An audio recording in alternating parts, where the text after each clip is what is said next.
how does one's self-image affect interpersonal communication, right? So this is kind of relevant to how we were talking about how our self-image should be right now. How does that affect the way that you speak with other people and interact with them? Deepak? Right. So the less you feel the need to prove yourself to others, uh, the more open you are to listening to them, to being empathetic to them. And I think all of us have this certain parts of ourselves that remain in the shadows, and we only share with people we feel close to, right? And everyone really just wants to be validated, for the most part. Everyone wants their own concerns to be heard, to be acknowledged. And so if you are able to non-judgmentally do that with someone, then they're going to feel close to you.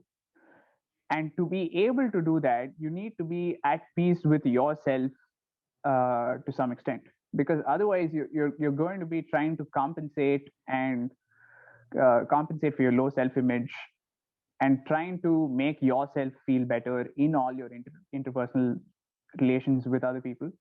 But ironically, helping other people feel better is something that makes you feel better about yourself.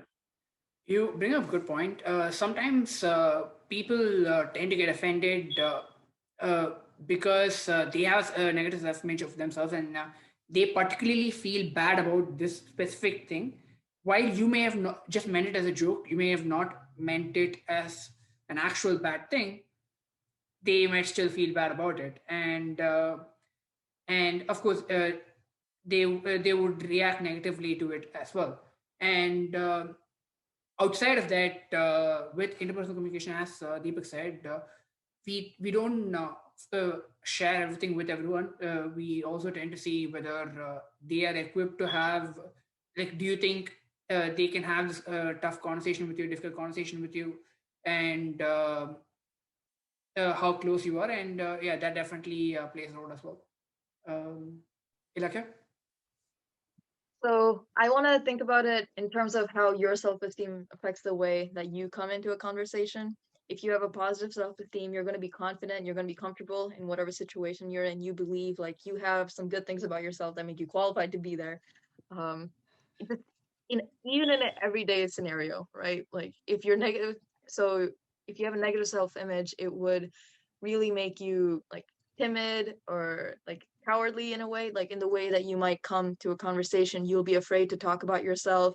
You imagine like the visual of someone hunching their shoulders, head down, like that's how your self-image will affect the way you come into that conversation. You won't share much, you'll be doubtful after every sentence. You'll say like, oh, but that's just what I think, or I don't really think that's true. That is actually called sandbagging, where you cut down yourself before anyone else really says anything, undervaluing your opinion and constantly doubting yourself. So that's how a negative self-image would come into the way you speak, but a positive self-image would make you comfortable to stand your ground, say what you think, not really like doubt it twice, because it is what you think and all you can talk about is just your opinion. So there's no reason to doubt it.